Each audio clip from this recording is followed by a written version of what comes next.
Okay, watch the Islamic fundamental core cognitive dissonance right across the Australian government. You'll see it manifest here in the Governor-General. But I want to get straight to the Governor-General, Sam Mostyn, who is joining me in Bondi. Thank you for joining me, Governor-General. I really appreciate it. Firstly, let's just start by talking how you're feeling down there at the moment. Oh, Holly, it's a scene of great sombreness still. The flowers, as you can see behind me, are growing. There are large tributes of flowers on the front end of the beach with people leaving messages. Catastrophically, there are still little memorials of shoes and towels and thongs that had to be abandoned in the rush to get out. There are reminders everywhere here of the absolute carnage, the catastrophe, what a terror attack looks like, and then what the aftermath looks like. But there's also such a spirit here of coming to pay respects, to lay floral tributes, to enter into conversation. There's many people here in quiet discussions with each other. There are going to be a number of ecumenical gatherings with prayer across religions. There's much to be hopeful about what we see as people come here. And what I'm very happy about, and I came via a new organisation that's been stepped up this morning. It's a community support hub at the North Bondi RSL, not far from here. And that's open from 10 o'clock this morning. I spent the first hour there with them. Of course, it was the North Bondi RSL Club that received some of the first hour there with them. Of course, it was the North Bondi RSL Club that received some of the first bodies, some of the first gunshot wound victims, and we're dealing with them in real time. That was a place of carnage as well. And to see the turnaround and the generosity of the North Bondi RSL, the biggest RSL club in the country with one of the youngest memberships, repaying everything they feel they get from the Bondi and Jewish community here back into that, and now setting up with the New South Wales Government a support centre for everybody to come and actually find counselling, to see Lifeline, to see Red Cross, to find their way back through Jewish counsellors and the like. I think that's been a really important start to the day. So it's important to say here, viewers, that the people that fought for this country, the Anzacs and the Light Horsemen that fought in Israel for the Jews, for Israel, would absolutely be rolling in their graves, would be disgusted with the fact that this government has allowed the country to get to such a point through their cognitive dissonance via their political activism beliefs towards Islamic fundamental support. They do support Islam because they have the core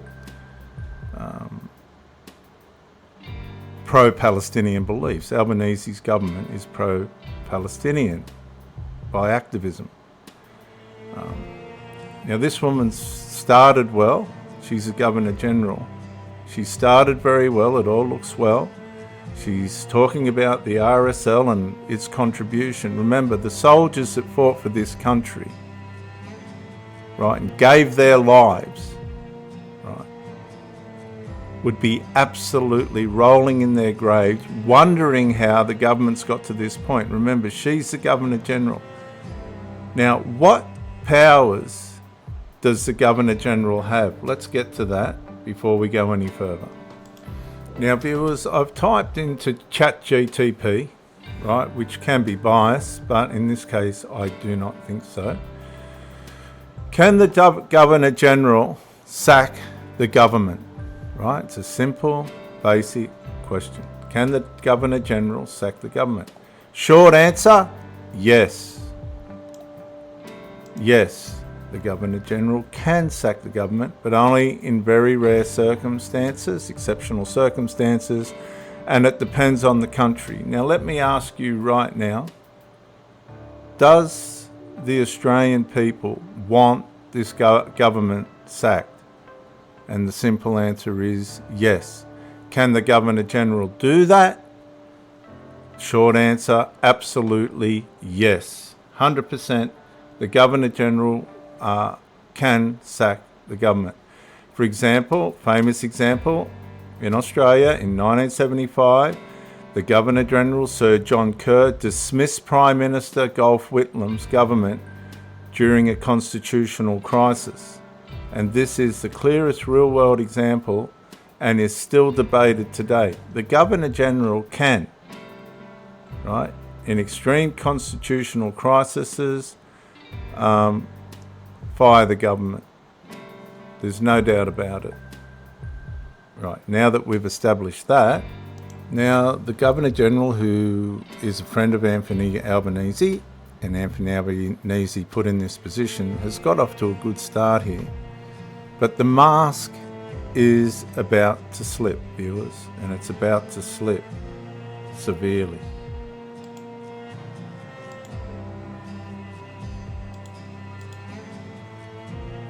Let's go.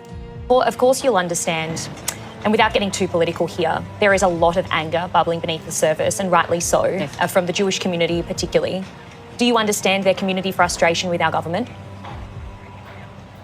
So I was just listening to the Prime Minister's press conference. I was with the Premier and many leaders last night in the Central Synagogue to pay respect at a very sacred Jewish ceremony with the Israeli ambassador, with the Commonwealth rabbi.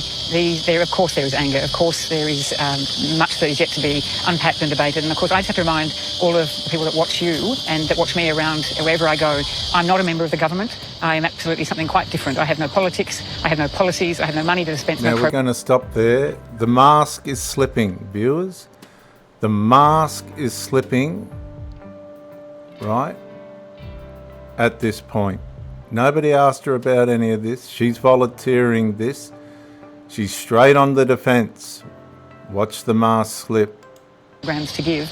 I am what Sir Zelman Cowen, the Jewish Governor-General from whom I've taken great light since before I started in this role, explained the role. The role of the Governor-General is to be above and beyond and to be the person who represents Australia all the time. But in these moments, he always said that it was the job of the Governor-General to reflect the light and shade of the country, to interpret the country back to itself, and then to act as almost like a lightning rod for the healing and unity that the country must now pursue.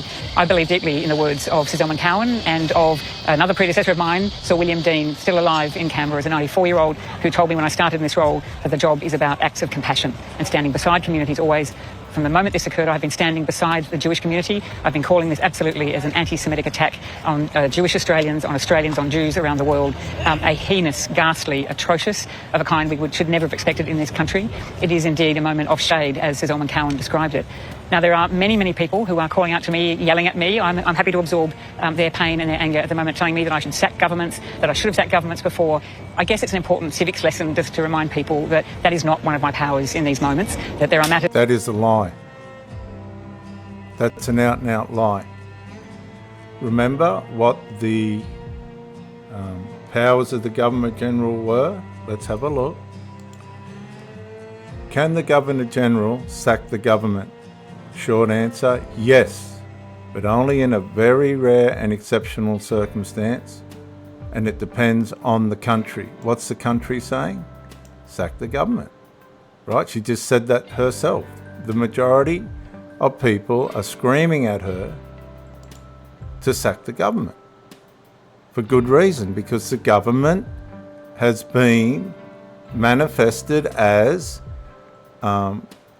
Islamic activists, right? Now, it's not on the surface, it's covert, but the fruit of the way in which they've dealt with the Islamic Jihad manifestations in Australia, right, and the negligence of it, the Harbour Bridge, the bombings, the arsons, the shootings, the Opera House, and so on. They neglected all of it, they let it all go. The majority of Australians want this government to go because it manifested exactly the way that we thought it would. Right? And how was that? It was through this massacre against the Jews, because the government were negligent, almost blind, as to this happening.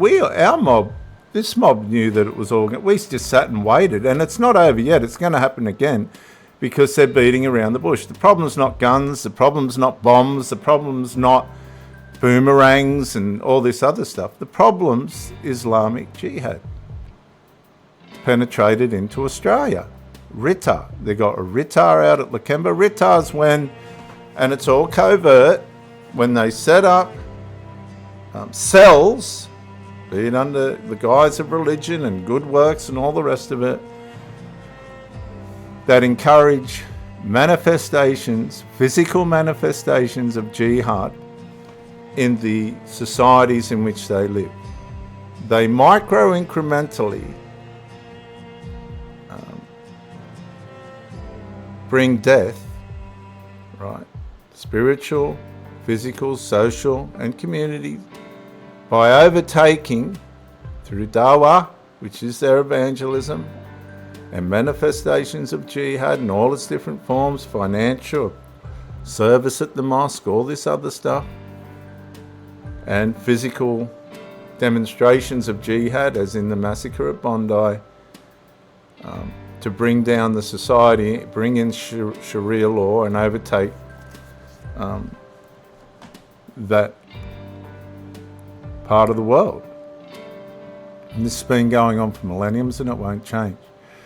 This woman, unfortunately, and I'm entitled to my opinion, is biased towards the Albanese government. If she can't see that this has happened as a result of fundamental pro-Palestinian activist beliefs causing cognitive dissonance within the Albanese government towards the cessation of any Islamic jihadist activities in Australia, particularly New South Wales, then she unfortunately is not doing her job either, because it's gotten to the point where this ain't going to stop. Islam's not going to stop to suit the Albanese government or any other government. And they've let them in. They've given them permission to manifest, if you want, jihad. Now they can say we're trying to stop it, we've done everything we can, but they haven't.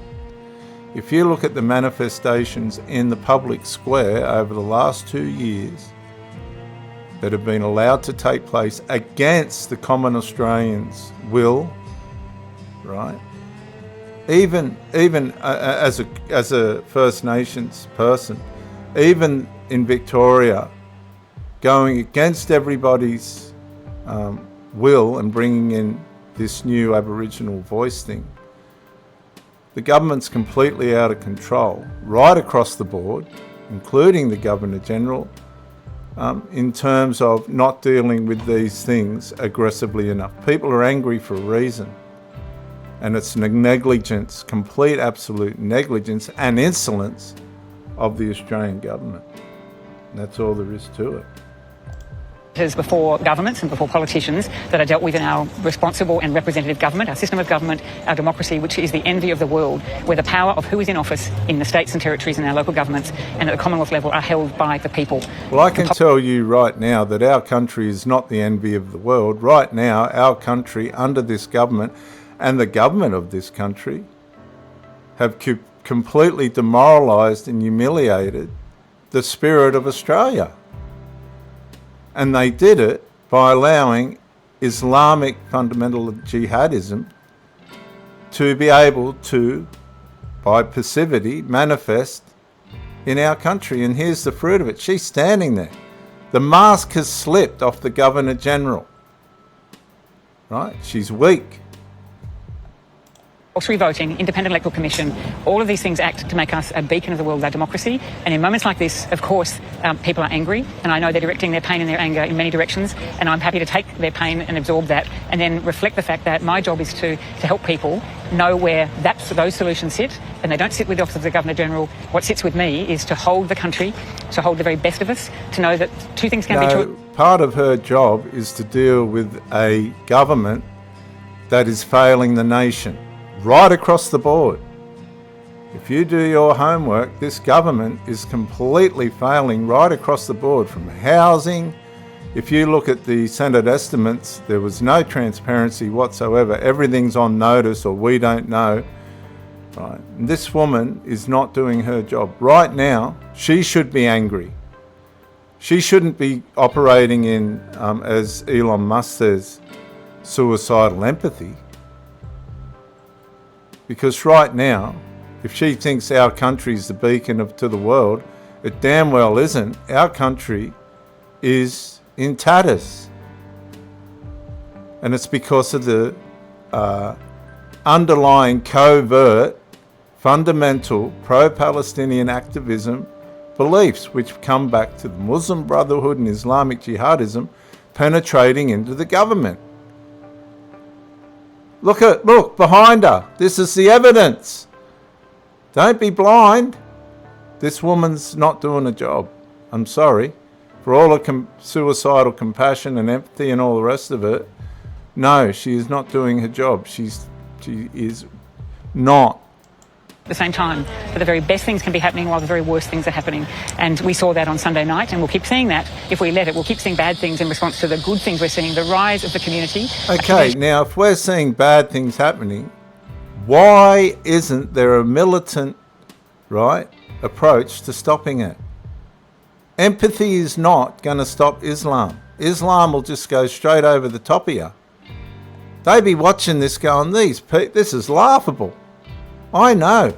I've got a Lebanese background, Christian one. I know what the Muslims can do.